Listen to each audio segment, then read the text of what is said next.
ini selawat Anwar. Allahumma salli wa sallim ala nuril anwar wa sirril asrar wa tiryaqil aghyar wa miftahi babil yasar sayyidina wa maulana Muhammadan al-Mukhtar wa alihi al-athhar wa ashabihi al-akhyar adada ni'amillahi wa ifdali Allahumma salli wa sallim ala nuril anwar wa sirril asrar wa tiryaqil aghyar wa miftahi babil yasar sayyidina wa maulana Muhammadan al-Mukhtar wa alihi al-athhar wa ashabihi al-akhyar adada ni'amillahi wa ifdali Allahumma salli wa sallim ala nuril anwar wa sirril asrar wa tiryaqil aghyar wa miftahi babil yasar sayyidina wa maulana Muhammadan al-Mukhtar wa alihi al-athhar wa ashabihi al-akhyar adada ni'amillahi wa ifdali. Hari ini kita baca surah Kahfi ayat 1 hingga 10 nah. Kemarin 110 kan? 1 hingga 110. Hari ini ayat 1 hingga 10. A'udzu billahi minasy syaithanir rajim. Bismillahirrahmanirrahim. Alhamdulillahilladzi anzala ala 'abdihil kitaba wa lam yaj'al lahu 'iwaja qayyiman liyunzira ba'san shadidan min ladunhu wa yubashshiral mu'minina alladzina ya'maluna as-solihat anna lahum ajran hasana ماكثين فيه أبدا وينذر الذين قالوا اتخذ الله ولدا ما لهم به من علم ولا لآبائهم كبرت كلمة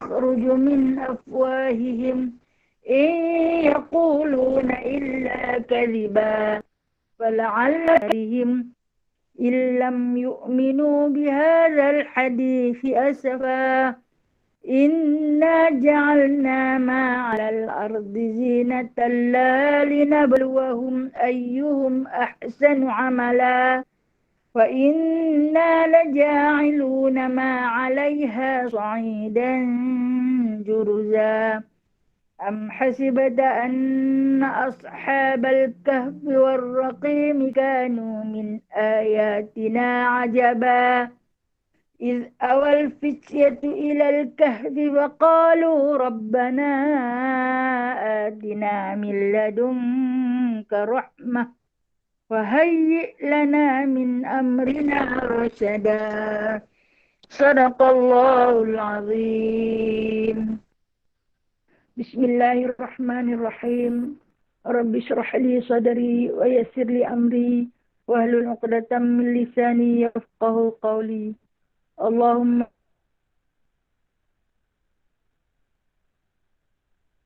صل على سيدنا محمد وعلى آل سيدنا محمد. رب يسر لنا إلا ما علمتنا إنك أنت العليم الحكيم إنك أنت السميع العليم إنك أنت التواب الرحيم. Alhamdulillah, Alhamdulillahirabbil alamin. Segala puji hanya tertentu bagi Allah, Tuhan yang mentadbir seluruh alam. Pentadbiran Allah yang begitu indah, pentadbiran Allah yang begitu sempurna. Kita ditakbir, kita diperintah, kita diperbuat ikut kehendak Allah Subhanahu wa taala. Namun sebagai hamba, wajib ke atas kita untuk terus bersyukur. Terus bersyukur. Allah buat macam mana dekat kita pun alhamdulillah. Syukur ya Allah, kami terima. Bukan kata kita bodoh, tapi kita sami'na wa ata'na. Dengar dan juga kita patuh. Ghufranaka Rabbana. Maka oleh itu ampunkanlah dosa-dosa kami. Wa ilaikal masir. Kerana kami tahu kami akan dikembalikan kepadamu. Lafaz ini adalah petikan daripada akhir surah Al-Baqarah. Yang mana satu lafaz kehambaan kita kata pada Allah. Apapun Allah nak buat dekat kita, Allah boleh buat. Allah boleh buat apa saja yang dia nak buat dekat kita, dia boleh buat. Jadi, kita hanya patuh dan taat. Jangan marah. Jangan marah pada suasana hari ini. Dan akhirnya, kita tahu ampunkanlah dosa kami atas segala musibah yang Allah kirim kepada kita. Sama ada kirim dalam hati, dalam jiwa kita, dalam suasana kehidupan kita. Itu adalah semua kiriman-kiriman Allah yang memang Allah bagi dekat kita. Allah bagi dekat kita. Ada perasaan susah tu. Sebab dia kata dia jadikan manusia itu bersusah payah. Kalau kita tengok, kita bandingkan kita dengan binatang. Tak pernah kita tengok lembu duk melengung. Hari ni berah dah habis. Kerja tak ada nak kerja. Ataupun rumput dah semakin mengering, tak ada nak makan. Tak ada. Dia tak pernah fikir pasal tu pun. Kerana Allah Ta'ala tak letakkan perasaan susah payah tu kat mereka. Tapi Allah Ta'ala letakkan kepada kita manusia. Kita rasa susah payah hari ni. Kita sami'na wa ata'na. Kita mendengar apa juga yang Allah Ta'ala perintahkan. Kita taat apa juga yang Allah Ta'ala suruh. Dan kemudian kita mohon pada Allah. Ghufranaka. Hanya pengampunan daripada Engkau. Ampunkanlah dosa-dosa kami. Daripada musibah-musibah yang berlaku itu, ampunkanlah dosa-dosa kami. Sebab tu kita kata, setiap ujian yang diterima itu adalah menghapus bagi segala dosa. Mudah-mudahan Allah Ta'ala ampun. Sebab kita tahu, kita semua akan kembali kepadanya. Kita tengoklah, dunia kita hari ini diuji dengan macam-macam ujian. Ada tempat yang kemarau kering kontang, terbakar menyala-nyala, hutan mereka terbakar. Sebab apa? Api tu katanya keluar daripada rekahan bumi yang terlampau panas. Bila bumi terlampau panas, hingga dia mencetuskan bunga-bunga api, bila sambat kepada daun-daun kering, akhirnya menyebabkan kebakaran yang amat besar. Negara tu dah miskin, air tak ada. Nak pergi padang macam mana dia punya hutan dia. Ujian. Dan kita ni kemarin ramai sahabat-sahabat kita yang terkesan. Yang berada di Pulau Betong. Yang berada di Teluk Kumbak. Yang berada di Seberang. Yang berada di Bukit Mertajam. Yang berada di Kedah. Kita tengok kita dikirim dengan pelbagai visual melihatkan musibah-musibah yang berlaku pada dunia akhir zaman yang cuacanya yang tak menentu. Dalam-dalam duk panas, boleh hujan. Dalam hujan boleh jadi dalam hujan yang begitu lebat, tiba-tiba Allah Ta'ala boleh jadi panas dan kering kontang. Ini kehendak Allah. Kita jangan marah pada siapa-siapa, terus menerima musibah. Dengan kuman COVID-19 yang tak habis-habis, dengan fitnah yang melanda dunia, dengan permainan politik pemimpin yang kucar-kacirnya. Amankah kita? Aman duduk di sini. Kemarin kita baca hadis Qudsi. Bahagia boleh kamu cari. Dalam keadaan porak-poranda, dalam keadaan dunia yang semakin kacau bilau, bahagia ada di sini. Nah? Kan kemarin Allah Ta'ala sebut, kamu cari kebahagiaan itu ada pada kamu. Alhamdulillah, Alhamdulillah. Okay, baik. Hari ini kita sambung hadis ke-326. Masih lagi di dalam perbicaraan Rasulullah menangis. Dia tak letakkan hadis-hadis tertentu yang Rasulullah menangis sebab-sebab lain. Tetapi ini dikhaskan di antaranya Rasulullah menangis kerana kematian. InsyaAllah kita baca dulu. Hadis 326. حدثنا محمد بن بشار قال حدثنا عبد الرحمن بن مهدي قال حدثنا سفيان عن عاصم بن عبيد الله عن القاسم بن محمد عن عائشة أن رسول الله صلى الله عليه وسلم saya punya kita tak apa clear nah. قبل عثمان بن مظعون وهو ميت وهو يبكي أو قال عيناه ترقاني. Baik. Aisyah radhiyallahu anha menyatakan Rasulullah sallallahu alaihi wasallam mencium Uthman bin Maz'un yang telah meninggal dalam keadaan baginda menangis, kedua-dua mata baginda berlinangan air mata. Dalam hadis ini menceritakan tentang betapa kasih dan sayangnya baginda sallallahu alaihi wasallam kepada seorang sahabat yang bernama Uthman bin Maz'un. Baik. Kenapakah suasana ini menyebabkan Nabi sampai menangis? Kita kena kenal dulu siapa dia Uthman bin Maz'un ni. Bila kita tak kenal dia, kita tak tahu kenapa dia ni di antara yang istimewa sampai Nabi menangis dekat dia. Baik, Uthman bin Maz'un ini, Uthman bin Maz'un ini adalah seorang sahabat muhajirin yang berhijrah 2 kali. Hijrah pertama beliau, dia berhijrah ke Habsyah. Hijrah yang kedua, dia berhijrah ke Madinah. Mula-mula dia berhijrah ke Habsyah apabila Rasulullah perintahkan agar Uthman bin Maz'un ikut Ja'far At-Tayyar. Ja'far bin Abu Talib ikut Sayyidina Uthman bin Affan.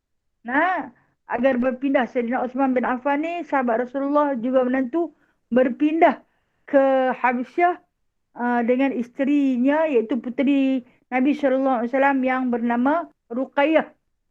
Pindah ke sana. Bila pindah ke sana, dengar berita, dengar satu khabar di Mekah dah kembali aman.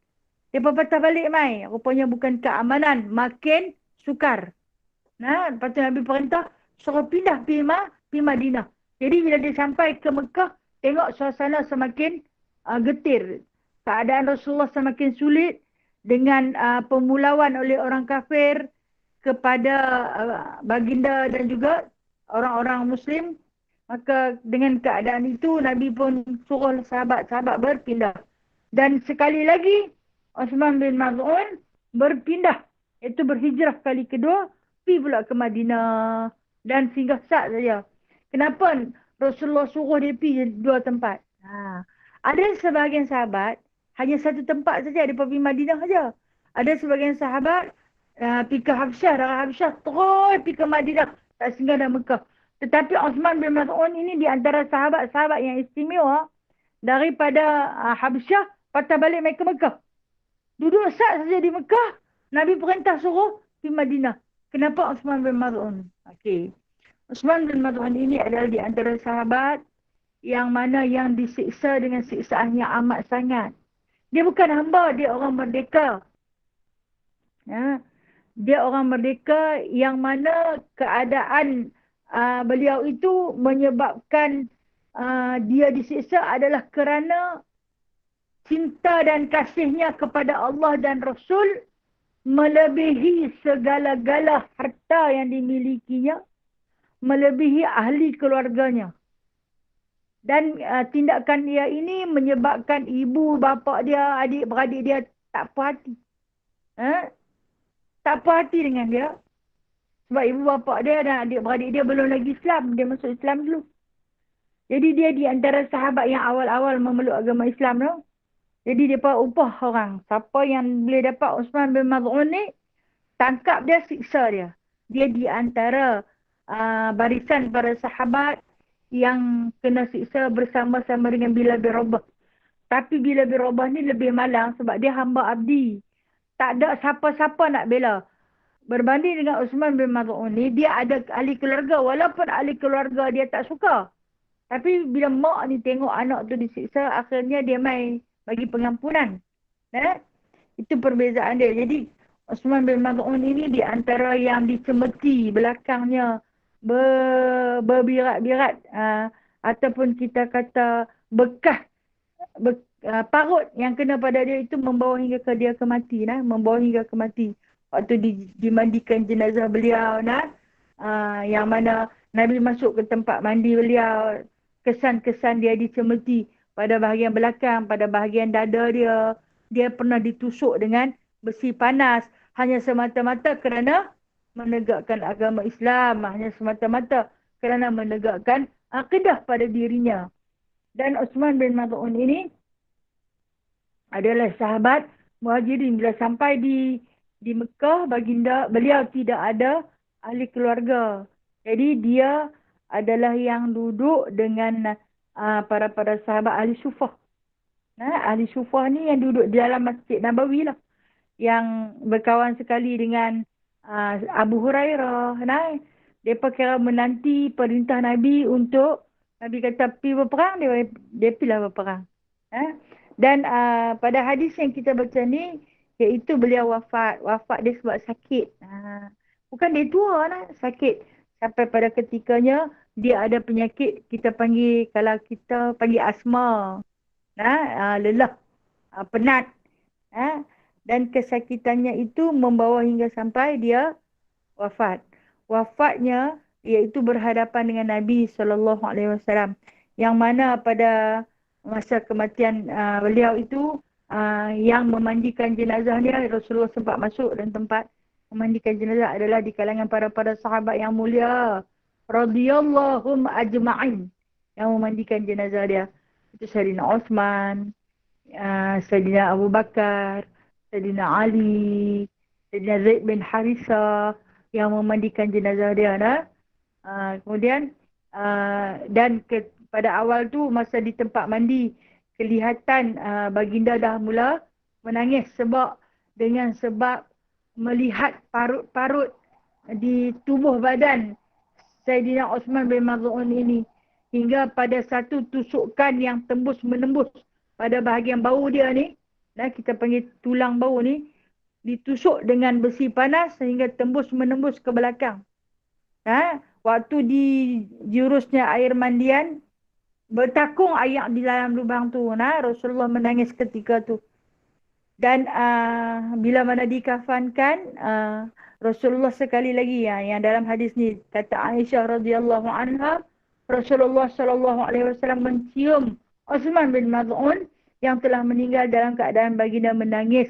Kedua-dua mata baginda berlinangan air mata. Maksud dia, mengalir air mata baginda ketika mana baginda menangis. Ini dalam keadaan itu dia sempat berpesan kepada Sayyidina Uthman bin Maz'un ini. Hari ini kata dia, pergilah wahai sahabat, tenanglah kamu di sana. Kamu pergi meninggalkan dunia yang menipu sebelum sempat dunia menipu kamu. Pesanan Rasulullah. Lepas tu Rasulullah kucuk dahi dia, iaitu di antara dua kening. Yang sinilah. Dahi Sayyidina Uthman bin Maz'un ini lantas kelihatan pada wajah baginda kesan-kesan air mata. Nabi menangis kerana melihatkan perjuangan seorang sahabat yang begitu tinggi. Sebab pernah satu ketika mana Nabi duduk di dalam Masjid Nabawi, Saidina Osman ni masuk. Dia keluar sebab kan saya kata dia duduk dalam Masjid Nabawi. Dia keluar dengan sebab dia beruduk untuk mengikuti khutbah Nabi. Yang tak ada pakaian ni, pakaian dah sepasang. Itulah baju yang digunakan untuk tidurnya. Nah, kalau kata musim sejuk pun yang itulah. Musim panas pun itulah, malam dan siang itulah. Nah, kalau basuh baju, pakai seluar saja. Basuh seluar pakai baju saja. Sementara menunggu kering. Dan hari itu dia masuk lengkap berpakaian, ada baju, ada seluar. Tetapi pada pakaian dia tu, pakaian dia warna putih. Putih lusuh ni. Seorang sahabat yang paling zuhud. Di belakang baju dia tu sebab dia baru basuh, ada tapak kaki unta. Ada 3 tapak kaki unta. Sebab apa mungkin dia basuh, dia sidai baju tu jatuh dan unta pijak. Unta pijak. Jadi bila dia masuk, ada di kalangan sahabat Ansar yang gelak. Tengok ada cap tapak kaki pada belakang baju dia. Tapi Rasulullah tak gelak dia. Rasulullah panggil dia. Mari duduk di tepi Rasulullah. Rasulullah peluk dia. Keadaan dia yang cool tu Rasulullah peluk dia. Rasulullah tak ada sejuk. Sayangnya Nabi SAW. Hingga pada hari kewafatan Sayyidina Uthman bin Maz'un, Nabi menangis. Dan ketahuilah kita, perkuburan ataupun Raudatul Baqi' yang berada di bumi Madinah dirasmikan oleh jasad mulia ni. Perkuburan Al-Baqi' manusia pertama yang dikebumikan di perkuburan Al-Baqi' adalah Uthman bin Maz'un. Sehingga kan Nabi SAW pernah berkata, penghulu Raudatul Baqi' adalah Uthman bin Maz'un. Sebab apa?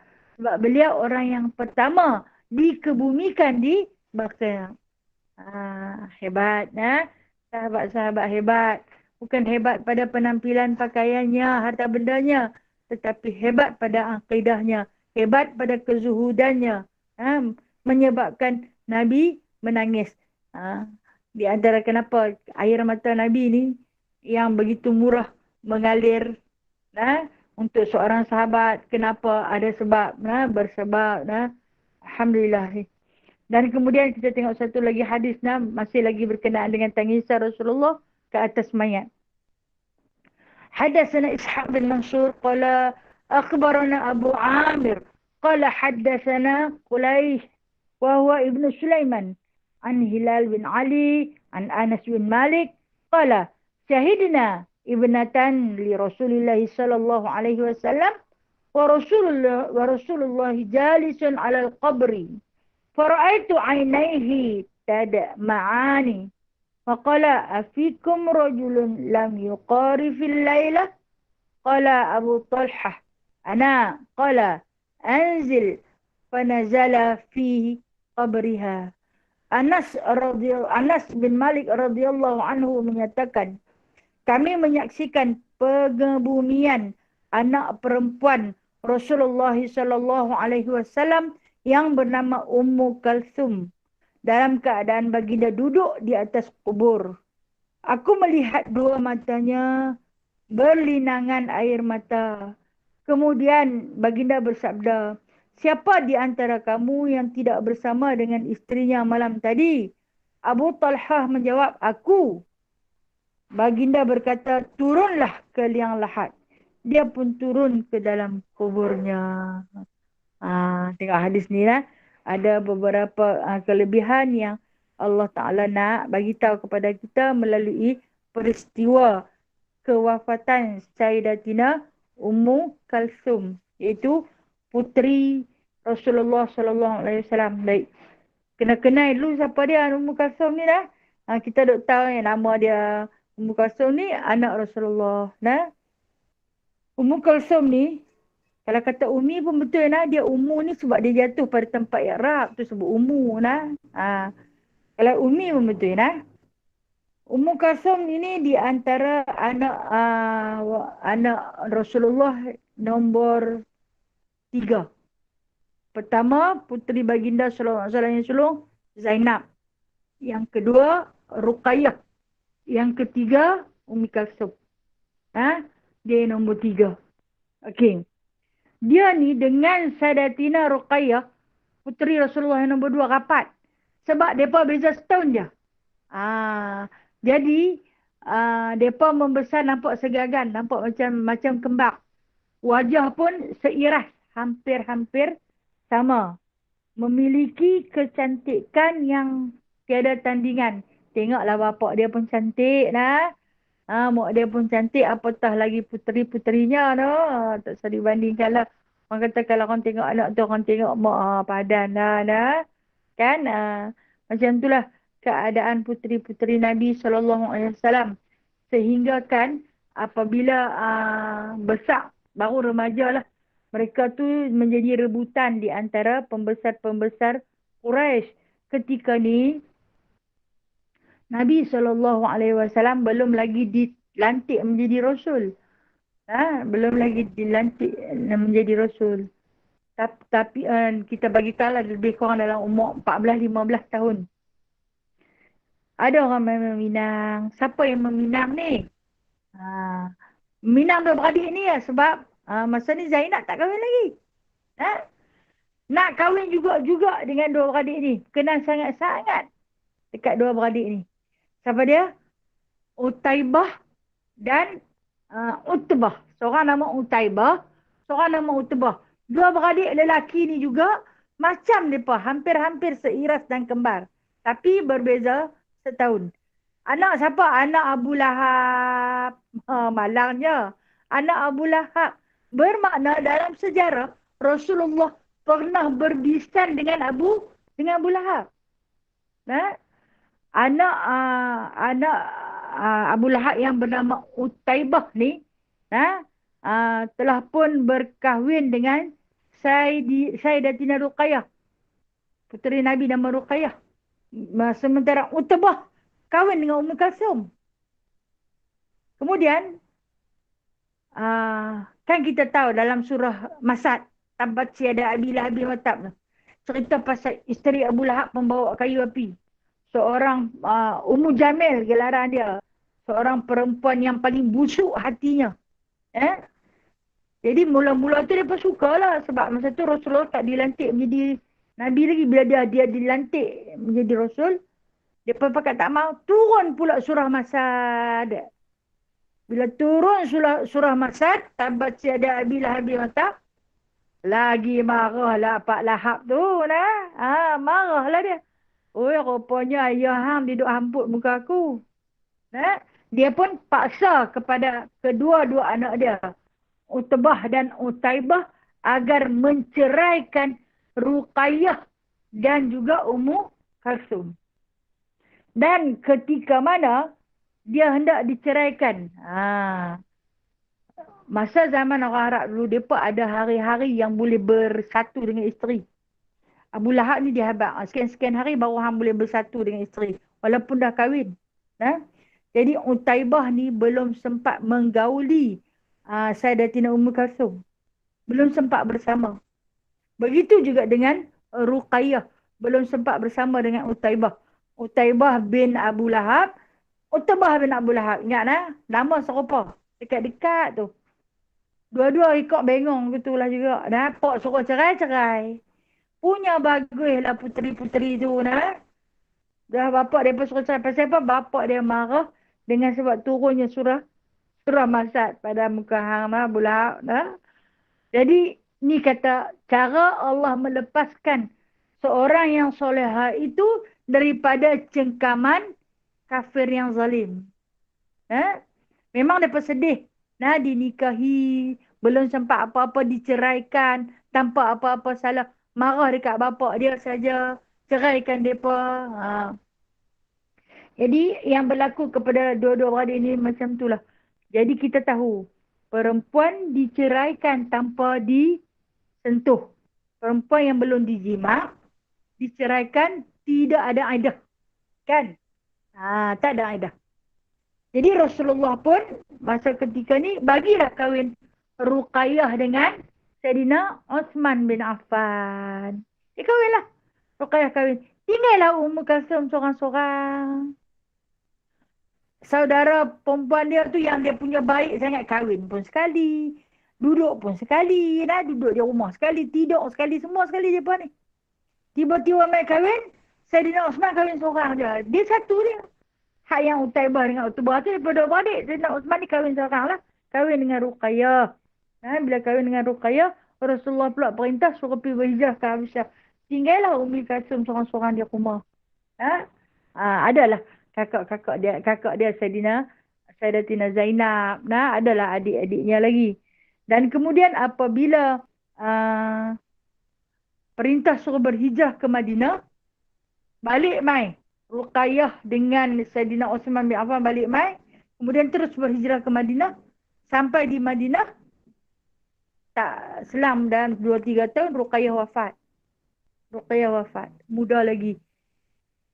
Tak menghasilkan apa-apa anak pun. Kemudian, ketika mana Ruqayyah wafat, Rasulullah SAW bagilah Sayyidina Osman bin Affan kahwin dengan Ummu Kalsum. Itu yang kata ketika hari perkahwinan Sayyidina Osman bin Affan dengan Ummu Kalsum itu, baginda SAW menggelarkan Sayyidina Osman dengan nama Zunnurain. Orang yang memiliki 2 puteriku. 2 cahaya. Dua cahaya siapa? 2 cahaya mata Rasulullah SAW. Kenapa Rasulullah bagi dekat Sayyidina Osman bin Affan? Dia seorang lelaki yang hebat. Seorang lelaki yang pemurah. Seorang lelaki yang sabar. Dia di antara sahabat yang ada duit. Yang berduit. Yang berharta. Tapi bukan kerana harta tu. Kerana peribadi Sayyidina Osman yang berlemah lembut. Jadi dia berkenan. Antara ramai-ramai sahabat, dia pilih Sayyidina Osman untuk dia bagi puteri beliau. Masa ni Sayyidina Ali tak kahwin lagi dengan Sayyidatina Fatimah. Rasulullah berkahwin. Okay, baik. Pun tak lama. Habuan Sayyidina Osman. Dia dapat Ruqayyah pun anak dara. Dia dapat Ummi Kalsum pun anak dara. Tak lama. Tu kata mereka ni punya baik duduk beradik ni dah. Lahirkan hampir sama, dekat-dekat umur mereka. Membesar bersama. Berkahwin bersama. Terpisah seketika. Kahwin balik pun dapat suami yang sama. Yang mana kata Nabi SAW, di syurga nanti, kalau kamu lihat dua permata yang bertelikkan, itulah puteriku. Isteri kepada Sayyidina Osman bin Affan. 2 permata yang bertelikkan. Sampai dalam syurga pun duduk-duduk orang. Bahagianya. Ayah dia dah habaq dah. Nak jumpa di syurga. Tentu bahagia puteri-puteri ni. Jadi walaupun dalam hayat mereka cukup menderita dengan suasana hidup yang begitu sempit menekan kehidupan mereka. Okey. Seterusnya dia juga wafat. Tak lama. Kahwin dengan Sayyidina Osman. Ada sejarah mengatakan dia hanya kahwin setahun je. Sakit-sakit mati. Masih sakit yang sama. Penat lelah. Wafatlah Sayyidatina Ummu Kalsum. Yang mana pada hari kematian beliau tu, itu di antara yang Nabi masuk kat tempat mandi. Rasulullah kata, diruskanlah dengan air kapur barus. Di antara perintah Rasulullah. Pada jirusan yang terakhir, suruhlah dengan air kapur barus. Kenapa? Sebab kapur barus itu adalah wangian yang akan kita bawa menghadap dengan Allah. Habis-habis wangi kita ni, kapur barus juga yang orang lumuk. Dan di mana dalam sejarah menceritakan jenazah Sayyidatina Ummu Kalsum itu dimandikan oleh Asmah binti Umays dan juga Sofiyah binti Abu Talib. Sofiyah binti Abdul Muttalib. Siapa dia? Asmah binti Umays ni minggu lepas.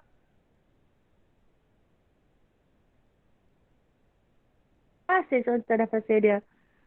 Asmah binti Umays ini adalah isteri Sayyidina Abu Bakar As-Siddiq. Sallallahu alaihi wasallam. Jadi, kalau kata mak saudara Nabi, tok benarkan dia lah. Kedua-dua wanita ini di antara yang menjadi ketua memandikan jenazah Ummul Kalsum. Yang mana ketika Rasulullah perintah suruh juruhkan dengan air kapur barus, apa kata kepada Rasulullah, Dah cukup harum dah walau tak kena apa-apa wangi. Wangi dah jenazah Ummu Kalsum ni. Ya, dan kemudian apabila dimasukkan ke lahat dan dia di antara puteri yang dimakamkan di Baqi', di perkuburan Al-Baqi', kelihatan Nabi duduk di tepi kubur. Nabi duduk bersila di tepi kubur. Bila Nabi duduk di situ, dia pun pakat tengok Nabi menangis. Nabi menangis. Dengan tangisan yang amat sangat. Bukan kerana Nabi tak redha, tetapi Nabi kata dia menangis kerana kasih sayang. Okey. Macam itulah kita kan. Sebarang jenis kematian yang berlaku bukan kerana kita tak redha, tapi kita menangis dengan kerana kasih sayang dan menginsafi. Kita juga akan ikut jejak langkah dia. Kita juga akan kaku seperti itu. Dan begitulah keadaan baginda sallallahu alaihi wasallam. Kemudian dia tanya di kalangan sahabat tu, siapa yang semalam tak duduk bersama dengan isteri dia? Yang tak berjimak dengan isteri dia semalam. Kemudian di sini Abu Talha. Talhah bin Abu Talha. Saya suka cerita pasal dia. Apa yang kata dia? Dia kata, aku. Nabi kata kalau macam tu, masuk dalam lahat. Masuk, sambut jenazah Sayyidatina Ummu Kalsum yang akan dimasukkan ke dalam liang lahat. Yang mana ada masalah ke? Okey. Yang mana jenazah Ummu Kalsum ini dibawa oleh Sayyidina Ali karamallahu wajhah, Sayyidina Osman iaitu suami beliau, dan kemudian dalam keadaan yang tidak tertahan-tahan, Sayyidina Ali, Sayyidina Osman masuk ke dalam lahat. Rasulullah suruh seorang lagi. Dan Rasulullah tanya, siapa yang tak bersama dengan isteri dia semalam? Pasal apa Rasulullah tanya soalan ni? Pasal apa Rasulullah tanya soalan ni? Sebab nak pegang jenazah anak dia tu. Nak pegang jenazah anak dia ni. Memanglah jenazah tu dibalut elok, tapi Rasulullah nak orang yang akan menyentuh jenazah walaupun berlapik dengan kain itu adalah orang yang tak bersama. Adakah yang bersama dengan isteri dia semalam tu maksiat? Tidak, kata Nabi sallallahu alaihi wasallam. Tetapi aku nak memuliakan Ummu Kalsum ini dengan menghantar orang yang memang bersuci. Bukan baru bersuci pagi tadi, tapi bersuci dari kemarin. Bersuci dari, maksud dia, dia dah mandi hadas dari kemarin, bukan baru mandi pagi ni. Itu saja sebab dia. Bukan apa-apa sebab Nabi tanya siapa yang tak berjimat dengan isteri dia kemarin. Semalam angkat tangan, dan Abu Talha pun angkat tangan. Itu Rasulullah kata masuk dalam lahat, suruh sambut jenazah. Dan yang menyambut jenazah Sayyidatina Ummu Kalsum adalah 3 orang lelaki. Dalam hadis, dalam sirah mengatakan yang sambut dia adalah Sayyidina Ali, Sayyidina Osman dan juga Abu Talha. Jadi mendapat satu penghormatan apabila dapat menyambut jenazah puteri baginda. Yang dalam hadis lain, Abu Talha meriwayatkan tangan dia berbau hampir berhari-hari kewangian jenazah Ummu Kalsum. Dan ketika itu dilihat keadaan Nabi SAW yang duduk di tepi kubur. Makabir ni kubur Sayyidatina Ummu Kalsum, menangis terisak-isak. Menangis semahu-mahu. Habis dah. Sayyidatina Zainab dah wafat. Sayyidatina Ruqayyah wafat. Sayyidatina Ummu Kalsum wafat. 3 dah puteri Nabi SAW wafat. Tinggal Sayyidatina Fatimah. Satu-satunya. Masa ni tinggal satu je. Sebab putera-putera lain semua dah mati dah. Tinggal satu tu saja. Dan kalau diceritakan dia wafat pada bulan Syakban tahun ke-9 Hijrah. Dia wafat tahun ke-9 Hijrah. Yang Nabi kata Islam dah hampir gemilang di muka bumi. Tetapi puteri aku meninggalkan aku. Rupa-rupanya lepas 2 tahun Nabi tahun ke-10 Hijrah. Dia 9 Hijrah, Nabi tahun depan tu Nabi ikut. Selang 2 tahun Sayyidatina Fatimah pula ikut. Habis keluarga-keluarga yang mulia tu, Masya Allah, mereka berkumpul di Raudatul Baqi'. Duduk di sana dengan penuh bahagia, bertelikkan seperti mutiara. Kan kematian itu satu kebahagiaan buat keluarga yang hebat ini. Itulah sedikit sejarah tentang Ummu Kalsum. Kita tahu nah, dia pernah berkahwin dengan anak Abu Lahab. Nama Utbah. Nah, Rasulullah pernah jadi bisan dengan Abu Lahab.